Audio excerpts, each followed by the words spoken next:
The thrill of pure violence. And tonight, for the first time, we're going to hear from a perpetrator. A 16-year-old girl cold-cocked in broad daylight. A man punched at a bus stop. He later died. It's happening on sidewalks and on moving buses, too. Some in law enforcement believe this is part of a disturbing trend known as the knockout game. Innocent people pummeled by complete strangers, with incidents ranging from London all the way to Pennsylvania. A passing 15-year-old hauls off and punches Adelsberger, who goes down hard, smashing his face into the concrete. The worst part, he says, was seeing the kids on the tape laughing and leaving him for dead. When we make stupid decisions, we're going to face the outcome. When we make sinful decisions, we will suffer God's outrage. We may not see it right away, but 1 Peter 3:2 says, "The eyes of the Lord are on the righteous, and his ears are attentive to their prayer. But the face of the Lord is against those who do evil." We may not see it today, we may not see it tomorrow, but we've looked at if we want God to have our back, figure out what he hates and don't do it. Figure out what he loves and do it. It's not that complicated. And the cool thing is, in the Bible, it tells us exactly what he hates and it tells us exactly what he loves, so we don't even have to guess. Proverbs 6:16, we've done the first two so far. Well, kind of two and then skip one, but we'll see. There are 6 things the Lord hates, 7 that are detestable to him, 7 that make him want to throw up. Haughty eyes, oh man. That one, I told you, I am like the guilt. Every time I even read the words, I'm like, oh, that is so me. I'll have it like, you remember the scarlet letter? I'm going to have haughty eyes tattooed on me somewhere. Haughty eyes, a lying tongue. I kind of felt like, okay, I'm safe there because I don't really lie. But then as I was preparing for it, I thought, well, if people ask how I am, I'll say great. I don't like going to my whole life story. If I'm mad at him and he says, what's wrong? I'll say what? Nothing. Are you mad? No, I'm not mad. Everything's fine. Oh, I'm a big fat liar. The one I actually really do is like if something's $22 and I buy it, I'll say, oh, I got this cool thing and it was 20 bucks. Or it was about 20 bucks. And if I don't buy it, I'll say, oh, I didn't buy it. It was about 25 bucks. And I do it. I don't mean to. It's subconscious, but I kind of either undervalue or overvalue something based on whether I bought it or I didn't buy it. So now I'm really trying hard. I bought something and I told him yesterday, I bought them, they were 4 for $17 because I'm trying to be more precise because I don't want to walk on the edge of the creek, as he would say. Tonight we're looking at hands that shed innocent blood, a heart that devises wicked schemes, and feet that are quick to rush into evil. I kind of grouped all those together because they seem to have a common denominator, a common theme of just wickedness, evilness. And then 19, a false witness who pours out lies. I grouped that together with a lying tongue because it's lying. And the last one that I'm scared to do because I'm going to probably feel convicted with that too is a person who stirs up conflict in the community. But this week was admittedly tough for me because, not because it's hard to understand don't murder or don't be wicked. I understand that, but it was hard to try to make it applicable to us because most of us don't struggle with don't murder. Oh, but I was going to tomorrow. You know, we all relate to the haughty eyes. We all relate to the lying tongue. But it's hard for us to relate to, well, again, we don't struggle with that. We don't struggle with the don't murder, and we don't generally struggle with just straight up wickedness. But as we've seen, as we talked about the last couple of weeks, God tends to group those little sins, what we would call little sins, with the big sins in a weird kind of way. Again, in the order that he put them in, he puts haughty eyes before he puts hands that shed innocent blood. So where I want to feel like, hey, I'm doing pretty well. Okay, I'm not perfect. No one's perfect, but I don't do the big sins. We see over and over in the scriptures, we've looked at a couple of those passages, and we'll look at a couple of them tonight, where he intermingles these little sins and these big sins. And I think he does that because it comes from the same place in our heart. It's still a sinful, selfish heart that sins. And whether it's a big sin of knocking, I see that as horrifying. Someone that would just punch out a total stranger just for the sheer joy of violence, that's awful.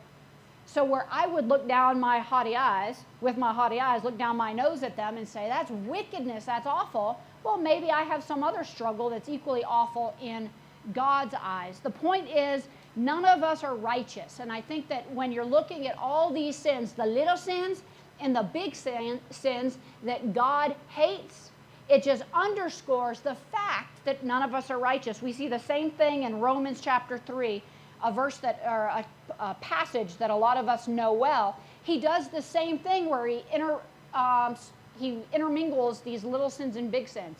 Romans 3:10, there's no one righteous, no, not even one. There's no one who understands. There's no one who seeks God. All have turned away.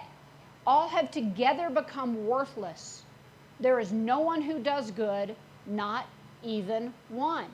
Their throats are open graves. Their tongues practice deceit. Again, we have that lying tongue. The poison of vipers is on their lips. Their mouths are full of cursing and bitterness. Their feet are swift to shed blood. That's almost taking that Proverbs, the feet that are quick to rush into evil and hands that shed innocent blood, and he kind of put them together there. But again, it's mixing that lying tongue with the murderous heart. Verse 16, ruin and misery mark their ways. We're going to see this word misery marking their way in another passage. Ruin and misery mark their way. And the way of peace they do not know. For there is no fear of God before their eyes. Isn't it interesting? The last few things that we've been talking about over the last few weeks, whether on Sunday or Wednesday, we just looked at the fear of God.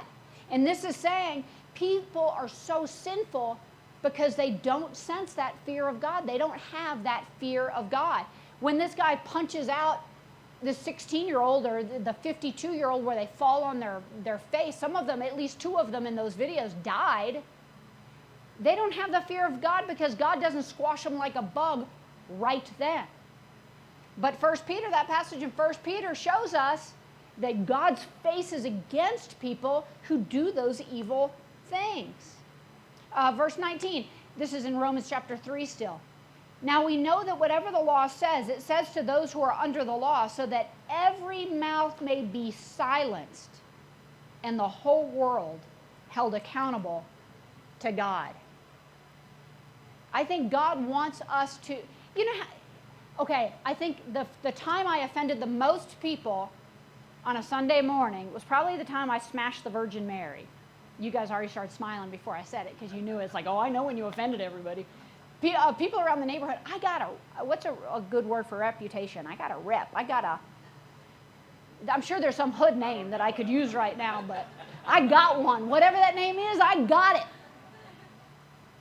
For smashing Virgin Mary. The other time that I offend people is when I say that Jeffrey Dahmer might be in heaven and Mother Teresa might be in hell.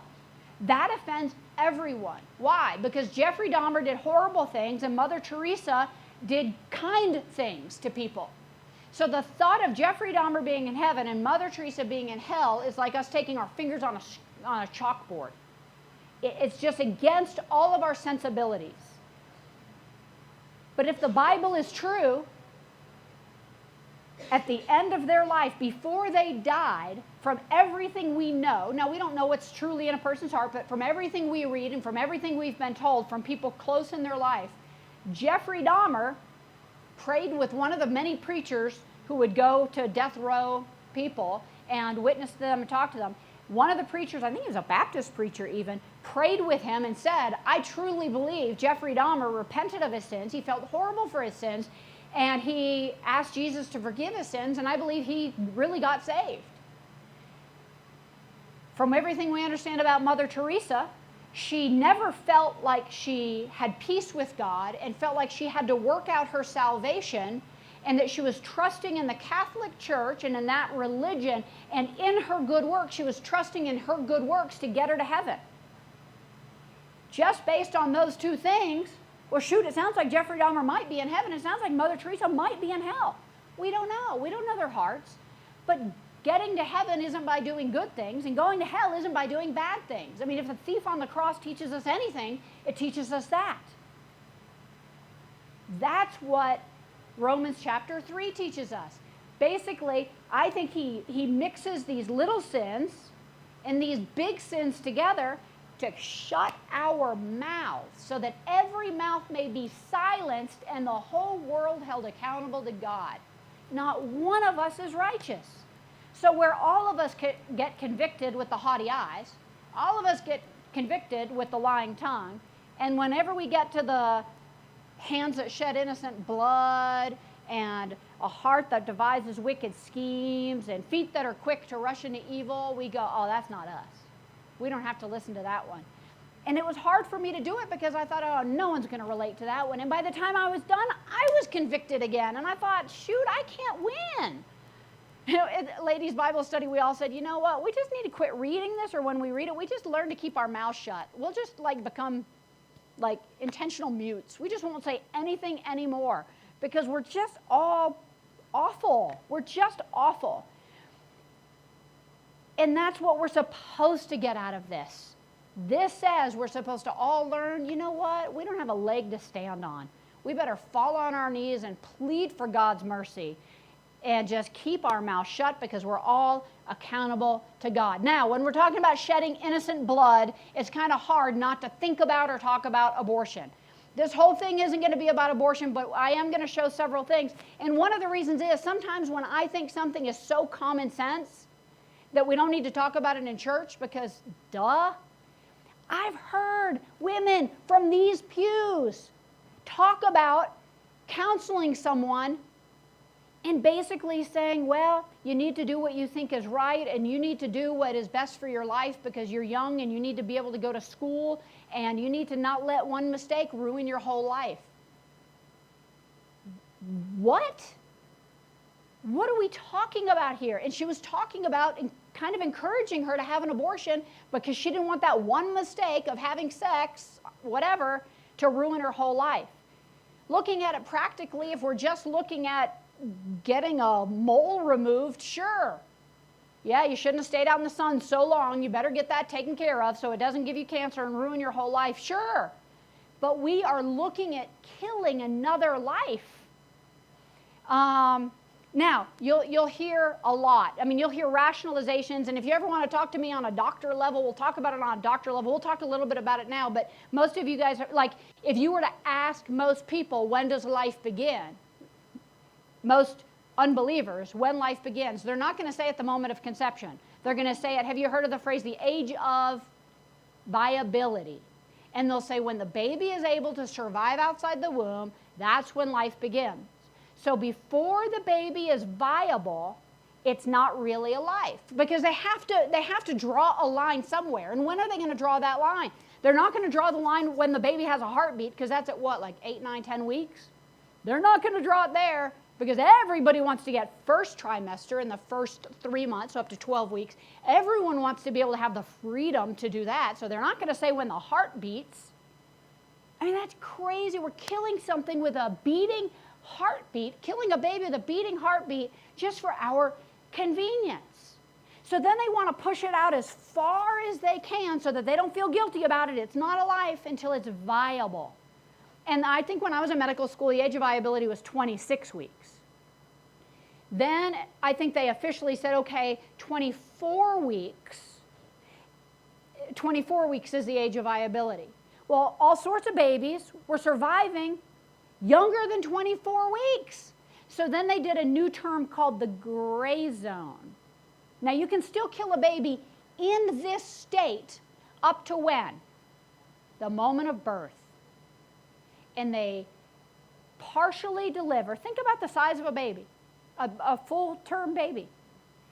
They deliver the baby. They turn the baby. You know how normally you deliver the head, and then you do the shoulders, and they kind of get everything out. They intentionally deliver the baby backwards so that the feet come out first.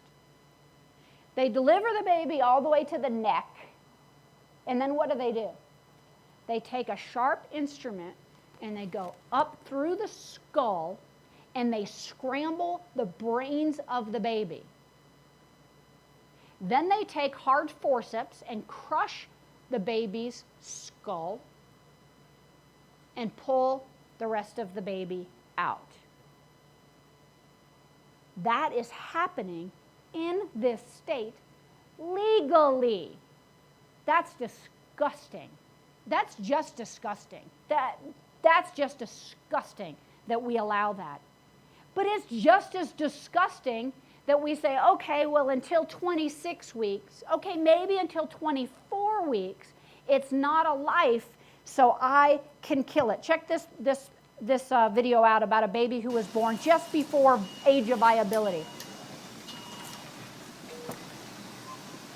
24 weeks is considered viability outside the womb. She was born at 23 weeks and 6 days. Is that a baby? That's a baby. It's not a blob of fetal tissue.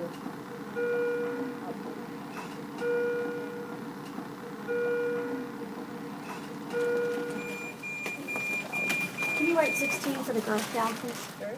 Yeah. It's right on the line of what's medically possible and what's a lost cause. The one you got was 37 over 21 and 26.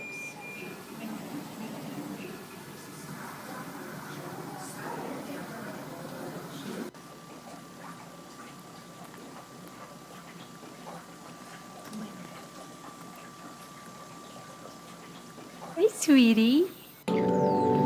Socially, she's far ahead of where That's she that should be baby for her now. age, and in terms the of her time of the cognitive video. ability or problem solving, she's doing wonderfully. Show us the baby. Fine motor, Where's that mom? she's not really very good at puzzles. That's right. Is that right there? But you know, Tom's not either. That's the baby. And she said cognitively, problem solving, she's doing great. Fine motor skills, she's not very good at puzzles, but either is her dad. Tom isn't that great either. Is that a blob of fetal tissue? That's a baby. That's a baby. I don't even know why it's a question.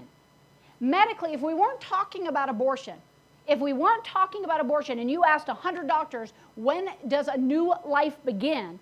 Every one of them would say the moment of conception, because that's when a new life begins. But when we're talking about abortion, it's a woman's body and it's her choice. It's a baby's body. What about the baby's choice? It's hard, and I have a few other videos, but it was hard to find videos because they're all so disgusting. They're disgusting. I mean, you can see a 12-week-old baby that's been aborted, and you can see on these videos the baby's moving their arms and legs. You can see the worker kind of moving the baby around like it's nothing. I mean, roughly kind of moving it around, and then you see it separate its head from its body. This happens all the time. It's deplorable as a society that we even have to talk about it. I mean, looking at it from God's perspective. By the way, this was a YouTube video, and you know how people make comments on the YouTube video? Somebody said, my sister was born 4 months early as well. She's now a med student at a prestigious university. I, on the other hand, was born a healthy baby, and I'm barely passing my classes. I thought that was hilarious. Mike Huckabee, presidential candidate, former pastor, Fox News consultant, he was talking to a former senior executive for Planned Parenthood and looking at her experiences.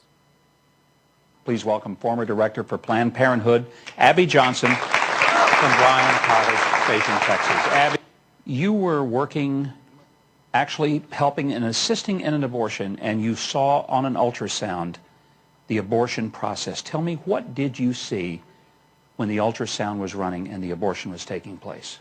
So I was called in to help, and my job was to hold the ultrasound probe on this woman's abdomen so that the physician could actually see the uterus on the ultrasound screen. And when I looked at the screen, I saw a baby on the screen, and she was about 13 weeks pregnant at the time. And I saw a full side profile, so I saw face to feet on the ultrasound machine. And I saw the probe going into the woman's uterus. And at that moment, I saw the baby moving and trying to get away from the probe. Moving away from the, oh my God. Yes. And I thought, it's fighting for its life. And I thought, it's life. I mean, it's alive. Until that moment, Abby, had it appeared to you that you were able to use words like fetus and tissue, it was very different than when you saw the form of a child, recognizable. That it was alive. What did you do? Did you say anything at that moment to the doctor? No, I mean, my mind was racing. My heart was beating so fast. And I just was thinking, oh my gosh, make it stop. And then all of a sudden, I mean, it was just over, just in a blink of an eye. And I just saw the baby just literally just crumble, and it was over. And I dropped the ultrasound probe, and then I realized, oh my gosh, I'm not holding the ultrasound probe. So I scrambled and I put the ultrasound probe back in place, and so many things were going through my mind, and I was thinking about my daughter who was 3, and I was thinking about the ultrasound I had of her, and I was thinking of just how perfect that ultrasound was when she was 12 weeks in the womb, and I was just thinking, what am I doing? What am I doing here? And I could just, I had one hand on this woman's belly, and I was thinking, there was life in here, and now there's not. How do you respond when you know the truth? I don't think in today's day and age anybody really, really thinks of it as just dead tissue. I don't know. Maybe some people are still so not aware. But how would you feel when you see it happening and you know it's about to happen? I mean, they're about to tear a baby out. They're about to tear body parts out and suck it out. And she was the executive director of Planned Parenthood, but she said she didn't really realize what was going on. This baby was only 13 weeks. I don't know if in the 70s, I think there was and you can YouTube it. I mean, knowledge is something that we don't have to search for anymore. And, you know, in my day, we had to have Encyclopedia Britannica to find out stuff.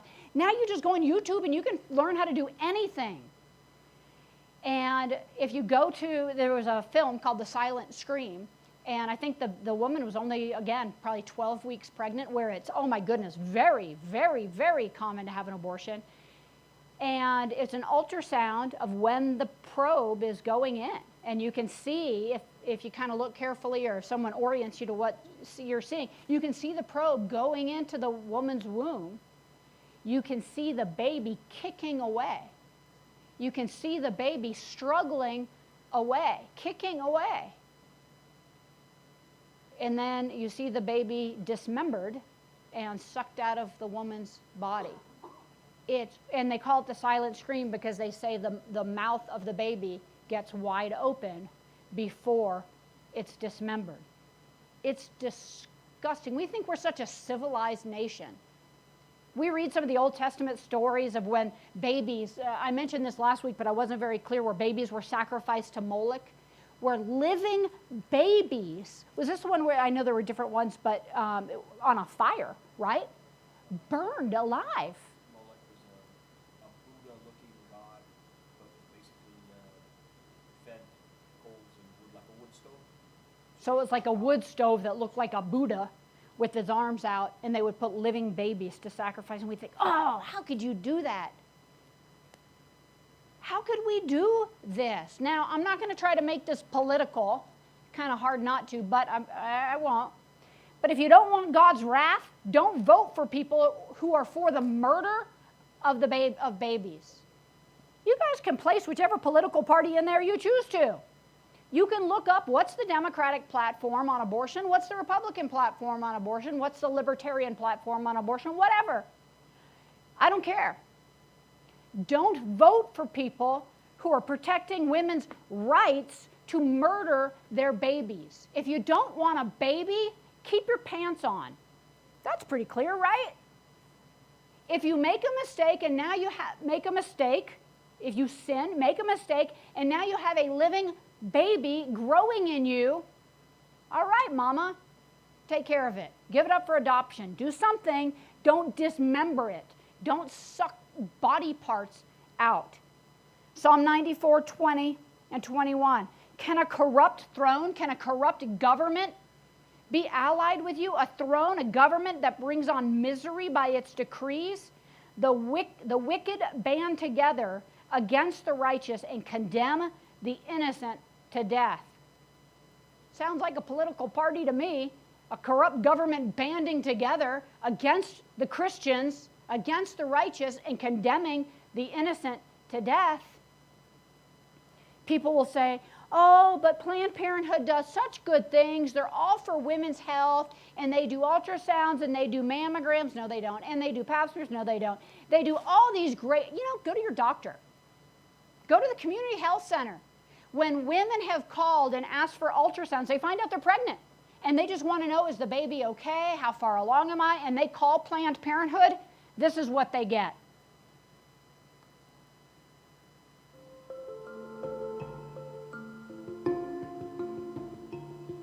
I was kind of hoping for an ultrasound because I would love to have, Mexico. the pictures, make sure the baby's healthy and stuff like that, see the gender. So we won't be able to tell you if it's healthy or the gender. If you're, we specialize in abortions, that's what our ultrasounds are for, to see how far along the patient is. Do you do any ultrasounds in your clinic at all? We do, but not as standalone. What do you mean? We don't do them by themselves. What do you do them with? We do them when performing abortion procedures. Okay, so you said that they use ultrasounds for terminations only? Yes. We tell you you're pregnant, and we also at Parenthood do the abortions. Okay. Okay. So other than a pregnancy test, I heard you guys had ultrasounds. Would it be possible? No, we only do ultrasounds if you are terminating. Oh. Would it be possible to get an ultrasound to just check that the baby's healthy? No, not something we offer. Oh, okay. You don't offer. I thought you did offer ultrasounds, but maybe I was confused. Well, we do have to do an ultrasound with an abortion, but we don't offer them, so we can't do anything to make sure that the pregnancy is fine. Do you do ultrasounds here or something? We do, but only for the abortion. Oh, yeah. Also, if I was having an abortion, then I could get the ultrasound, but since I want the prenatal, I see. Okay. So we don't do ultrasounds we do ultrasounds up in our abortion services, but not related to prenatal care. No, we don't do any ultrasounds for prenatal care. We do them when we're doing abortions, but not for any other reason. Why would someone need an ultrasound just to see the date?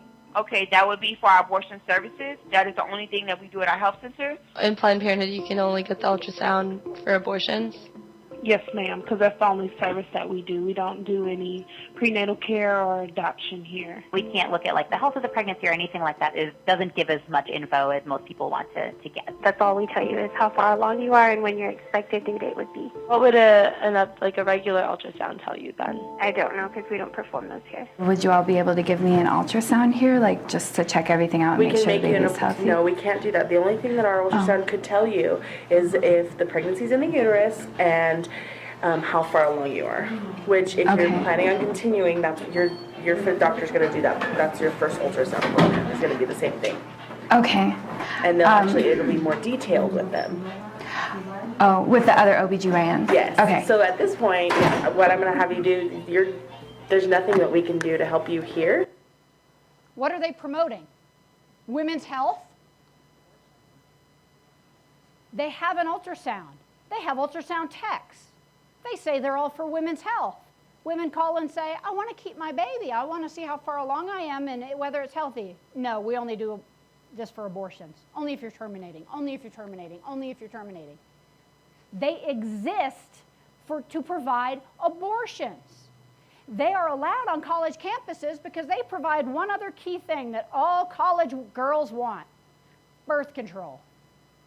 So they get them on college campuses. The college students get knocked up and run to Planned Parenthood and say, what do I do? And they see a moving baby, moving its arms and legs, beating hearts, and they dismember them, they suck them out. I mean, looking at not only hands that shed innocent blood, but hearts that devise wicked schemes. They don't do this accidentally. They formed a business doing this. They make money doing this. And feet that are quick to rush in to evil. Check this next one out. Now a story we guarantee most of you have never heard before. We've all heard Big it now. money is being made from the sale of fetal body parts. A lot of people want intact parts these days because they're looking for specific nodes. Maybe nodes, SA. I was like, wow, I didn't even know. Good for them. Yesterday was the first time she said people wanted lungs. And then, like I said, always as many intact livers as possible. People just want livers. Some people want lower extremities too, which that's simple. I mean, that's easy. I don't know what they're doing with it. I guess they want muscle. Yeah, a dime a dozen. I don't know if you could hear what they were saying, but this is an abortion doctor and eating her salad. Just so nonchalantly, oh, they want the heart so that they can get, there's an SA node and an AV node in the heart, so that they can get the SA nodes, and I thought, good for them. Oh, and they want intact livers, and they want lungs. I had my first request for a lung. Oh, and they always want extremities, but those are easy, a dime a dozen, as she's doing her salad fork and eating her salad. I think UNM got in trouble for this recently. Women also were aborting babies, and then UNM what were they doing with them? They were like dissecting them. They were doing something without the woman's knowledge. They're selling the baby's body parts. This is now when, what's her name? Connie Chung? That was in 2000. Everyone, right? Pretty much everyone has heard about abortion clinics selling babies' body parts, I think, by this point. Nobody had heard about it then. And they're getting between $50 and $100 per arm, leg, heart. And they said, oh, they'll let the medical students do some abortions, but they, especially when they're farther along, they want to do them, not to make sure that the woman is okay or to make sure that, you know, anything else. They want to make sure they get an intact fetus, baby. They want to make sure that they get an intact specimen, they'll call it, because they get the most money that way, because they're selling off babies' body parts. Yeah, tell me it's fetal tissue when you're selling off arms and legs and lungs and livers and hearts. Absolutely disgusting. Proverbs 24:11 says, rescue those being led away to death. Hold back those staggering towards slaughter. If you say, but we knew nothing about this, does not he who weighs the heart perceive it? Doesn't God know that you know what's going on? Does not he who guards your life know it? Will he not repay everyone according to what they have done? Now, I'm not saying you should bomb abortion clinics. I think that is where Operation Rescue got its name, where it says rescue those being led away to death. I'm not saying bomb abortion clinics. But you can kind of see why people do it.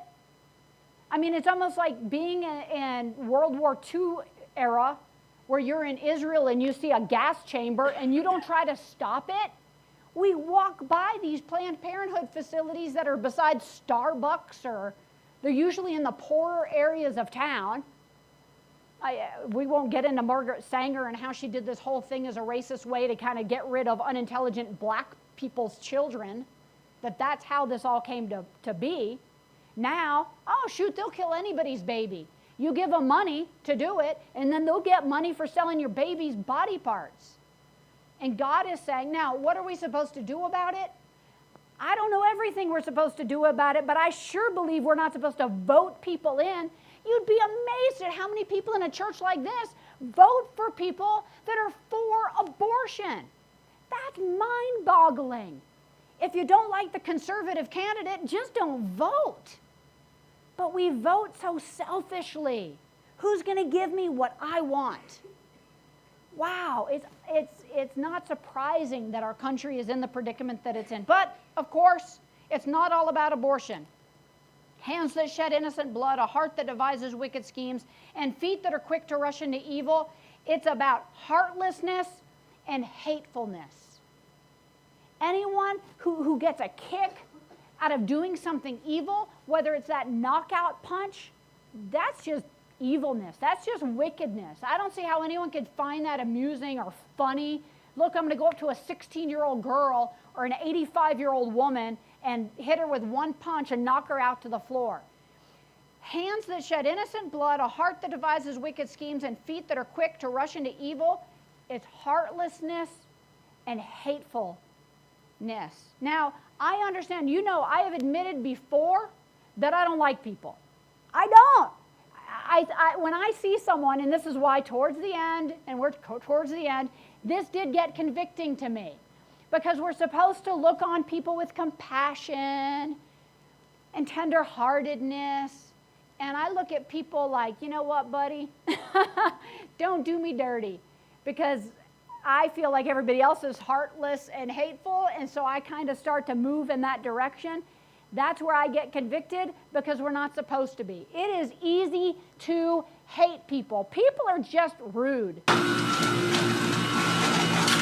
Well, you got half of them right, the other half are wrong. This is the third try to get these burgers right. I am really angry. I got all the way home, and they're still not right. I don't know who is so stupid you can't read English. It's not hard. It's easy to hate people, right? People are just stupid. People are self-centered. People are inconsiderate to everybody else. They're just rude and inconsiderate.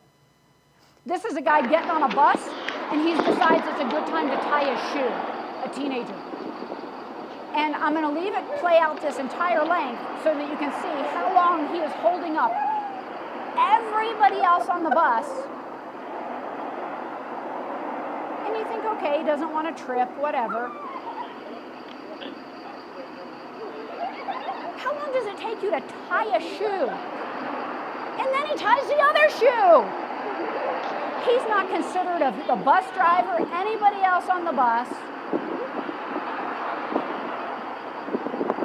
And then finally, the bus driver decides he's kind of more like me. And he says, he says,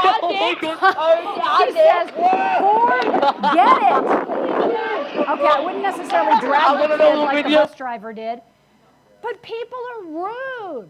They're inconsiderate.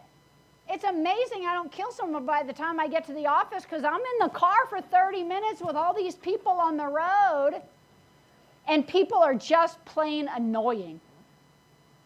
He's just a nice guy. And then there's got to be some jerk. Hey, leave him alone, man.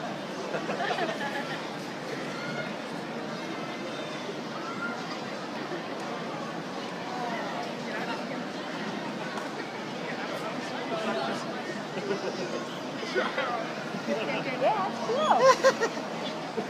Oh! And we're all like, yes, yes.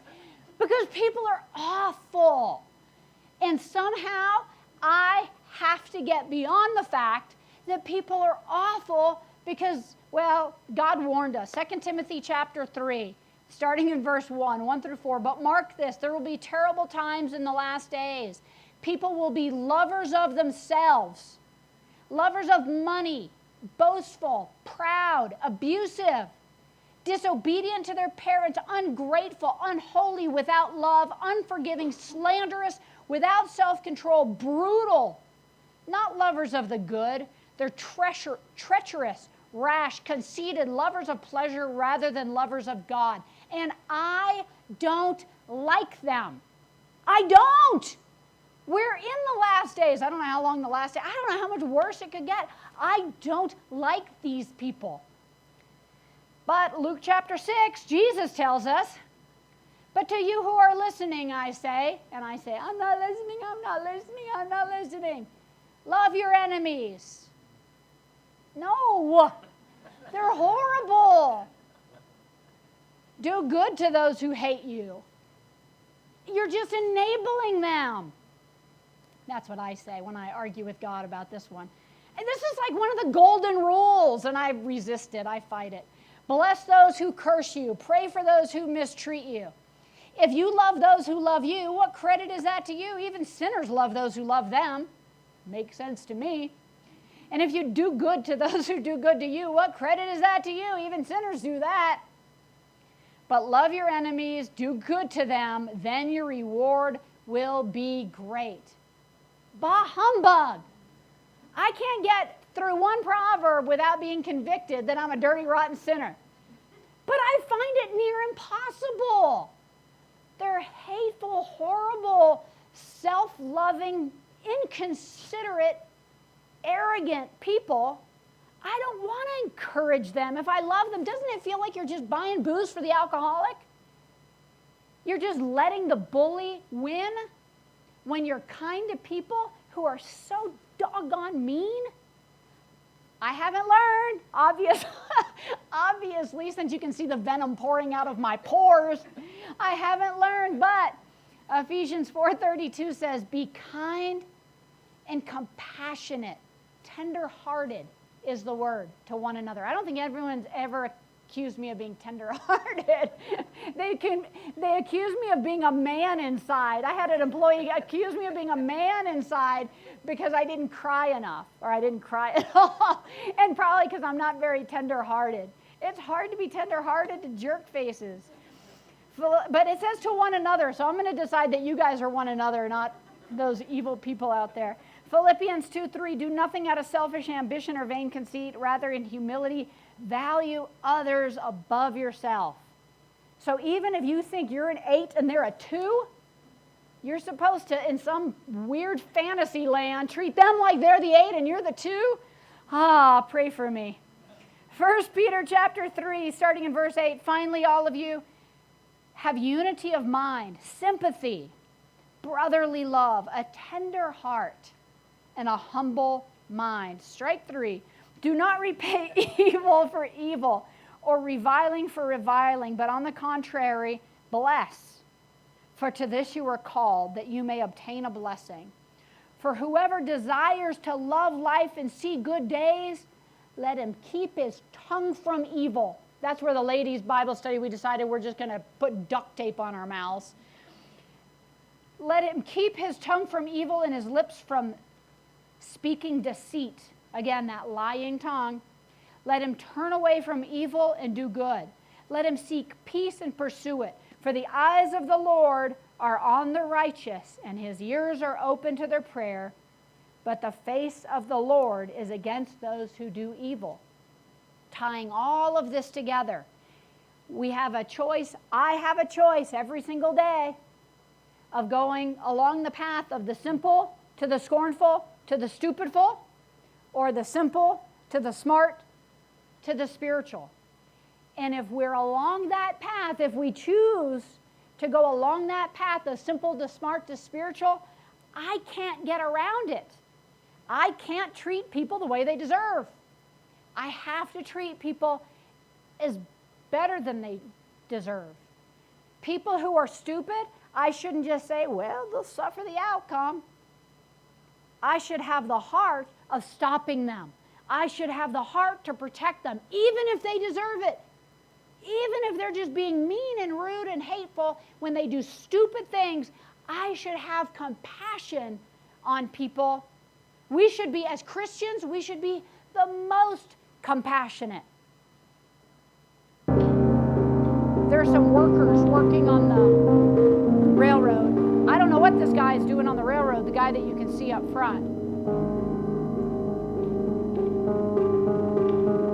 And the guy risks his own life for somebody who's probably just being stupid on the railroad track.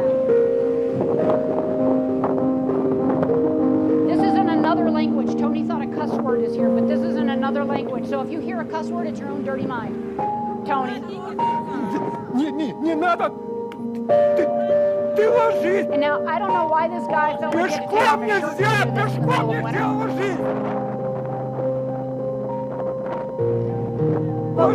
The dog's trying to bite him, if you see. It's trying to bite him because it's scared.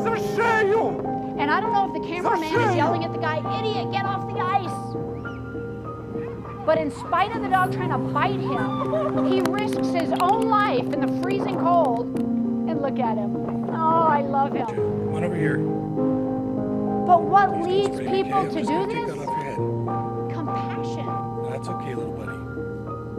It's okay, little buddy. A skunk! Who's going to spray him? You know it. Come on. Take it off your head. Come on, baby. You can do this. You can do it. Good boy. Good boy. Good Come boy. on, buddy. You can do this. Good boy. Good boy.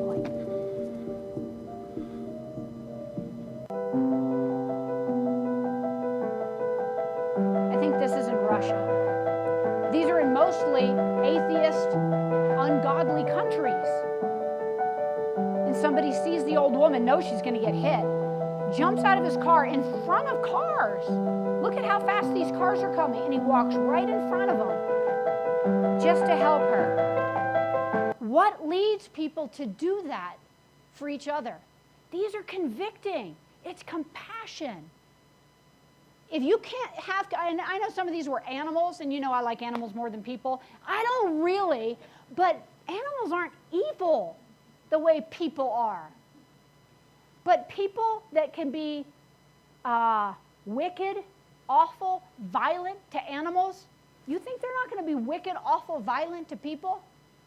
They're the same people. People who are compassionate to animals are going to tend to be more compassionate with people because they have tender hearts.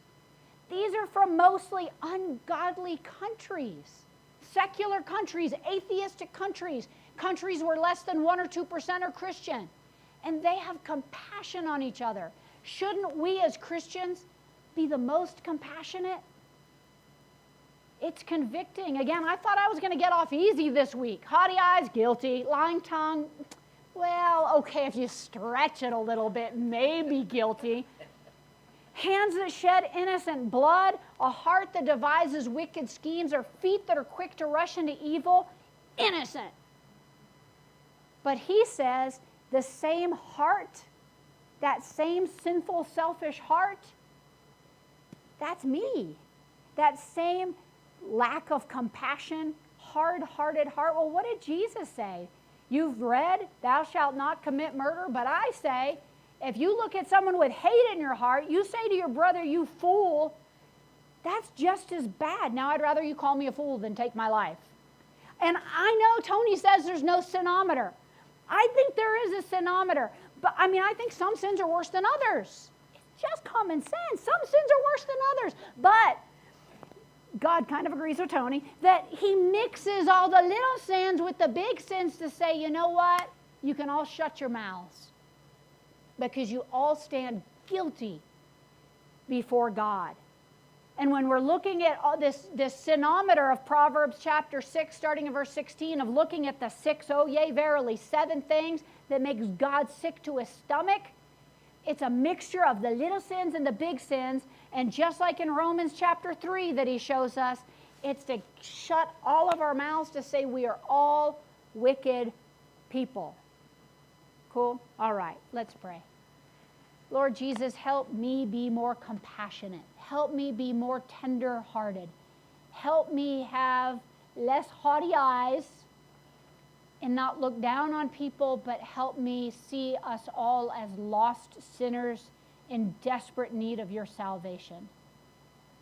God, help us not become so hard-hearted as people and as a culture that we take the shedding of innocent blood so lightly, so cavalierly. God, that when we get bored, we find it fun to knock people out that we don't even know, or just do such wicked, awful things. But God, help people like me realize that just because I don't do some of those things doesn't make me any less guilty. I am still a self-centered, sinful person in desperate need of your forgiveness, your mercy, your grace. God, help us reach this world for you. Help us as this world gets more and more wicked, as we know it will, still figure out a way to love people, still figure out a way to be kind and compassionate to the people who least deserve it. God, help me and help us as a church be that light so that people can see that we really are different as we try to follow you. We love you. It's in Jesus' name we pray. Amen. Amen.